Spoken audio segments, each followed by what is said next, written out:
Hello বন্ধুরা, কেমন আছো? সকলে ভালো আছো আশা করি। তো আমিও ভালো আছি, তোমাদের আশীর্বাদে, ভালোবাসায়, বড়দের আশীর্বাদ আর ছোটোদের ভালোবাসায় অনেক ভালো আছি। তো আমি একটা ব্লগ ভিডিও শুরু করতে লেগেছি, তোমরা দেখতে থাকো। তো আমি আজকে রান্না বসিয়ে দিয়েছি, তো কি রান্না করছি তোমরা দেখতে থাকো। আর আজকে আমার বর দোকানে যায়নি, শরীরটা খারাপ ওনার, তাই যায়নি, ও শুয়ে আছে। তো তোমাদেরকে এটাও আমি দেখাবো যে শুয়ে আছে। তো আমার রান্নার বেশি কিছু নেই, তার জন্য আমার বর দোকান যায়নি, তার জন্য আমাদের এই রান্না হচ্ছে আজকে। তো দেখো, তোমাদের সঙ্গে আমি শেয়ার করলাম, আমার যা হয় তাই তোমাদের সঙ্গে শেয়ার করি, আমার শেয়ার করতে খুব ভালো লাগে। তো চলো এখন দেখাচ্ছি, আমার বর শুয়ে আছে, তোমরা দেখো বন্ধু। এই যে দেখো যে ও শুয়ে আছে।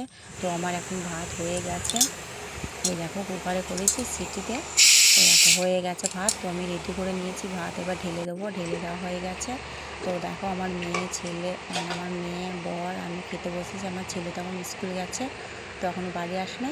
আর কী রান্না হয়েছে দেখো, মাছের টক আছে, আলু সিদ্ধ আছে, কাঁচা পেঁয়াজ আছে, আর ভাজা লঙ্কা আছে, এই রেসিপিটা হয়েছে, আর একটু ঘি আছে।